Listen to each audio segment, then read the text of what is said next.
Diamond P Sports presents the fastest sport on wheels, championship drag racing.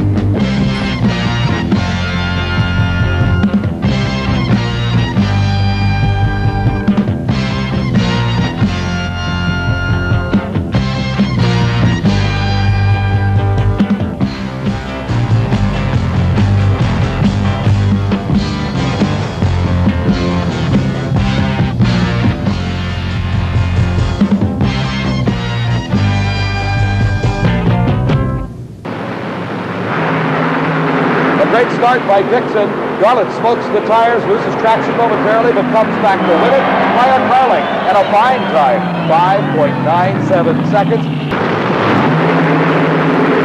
A great start by both drivers, a slight advantage maybe to Noyce. At the finish line, it's Dave Uyehara coming around him with another 5.92 second elapsed time. Electronic starting device known as the Christmas tree goes green. Both cars shaking a lot, jumping all over the track in the middle of the course. It's Johnny Abbott by about a car length at 6.16 seconds. The Hawaiian against the Snake. A great start by both cars, side by side. And for the second year in a row, Colson defeats Prudhomme, 6.28 seconds. And headlight assemblies on these fiberglass cars just painted on by artists across the country, and a great start by both drivers. And it is Raymond Beadle, it appears, and it is Beadle smoking some distance at the finish line, but winning it, matching the qualifying time of Prudhomme at 6.09 seconds. The losing time, elapsed time for Dale Poldy, a 6.11. The quickest side-by-side funny car race in the history of the sport of drag racing. A close start by both drivers. A bit of an edge, it appears, to Hagestad. But Abbott not giving up. And it looks like Bruce Hagestad wins it at 6.07. The Summernationals has been full of interesting matchups, and none more so than this. The grand old man, Don Garlits, looking patiently as Richard Tharp at the wheel of the Candies and Hughes car gets pushed back. Obviously, he got a load of nitro fumes in his helmet. He's having difficulty seeing. He's wiping his eyes with a handkerchief. He waves away Paul Candies, the car owner, still shaking his head. Hopefully he can see. Garlits just watching all this taking place as both cars running very cleanly. Garlits opening the face mask on his helmet to get a breath of fresh air. All this is over with as they approach the staging beams. Garlits against Tharp. And it appears Don Garlits with a bit of a hole shot. And another close race. And listen to these times. 5.91 seconds at 246 miles an hour for Garlits. And we talked about the hole shot, and there was one, as Tharp was just a little bit quicker at 5.90 seconds. His speed, top speed of the meet, 248 miles an hour. And has brought Larry Frazier's car from Denver, Colorado, all the way to the semifinal round. Apparently some problems, though, with Jeb Allen's car. They're working on it. Looks like they're working around the injector system, which is located on top of the supercharger. The starting line crew holding, saying, all right, everything's okay, the engine's still running. And it appears there's a rag tied to the injector, which possibly means a very slight fuel leak. One with the driver in front of the car does not provide any hazard to him, but certainly enough to possibly break his concentration.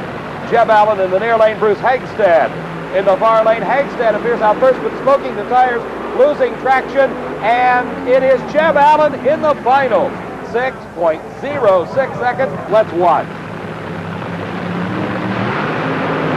It's Garlits out in front as they leave the starting line. Can Settles catch him? Can he come from behind? And he does. Both Blue-Max cars in the finals, a resounding 5.85 second elapsed time. Both cars into the staging beams, and a red light start for Glidden. Iaconio, the winner, the crowd stunned into disbelief for the second time in a row at a major NHRA championship. Bob Glidden, red lights away.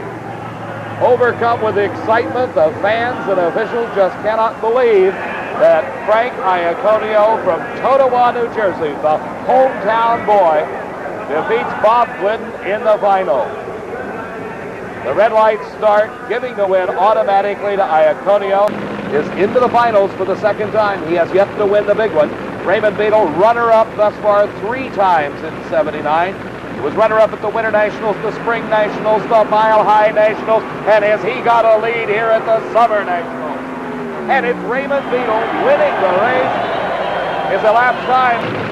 The Blue Max Top Fuel dragster Dave Settles, the driver, the low qualifier, low elapsed time in eliminations, and again some leakage problems apparently with Jeb Allen's car. We saw it in the semifinals, but this time they've got it fixed. No rags tied around the fuel line.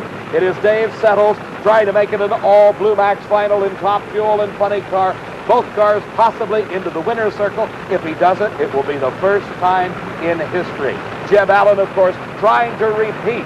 He won it last year. Can he do it again? And he does. Dave Settles breaks something right off the starting line.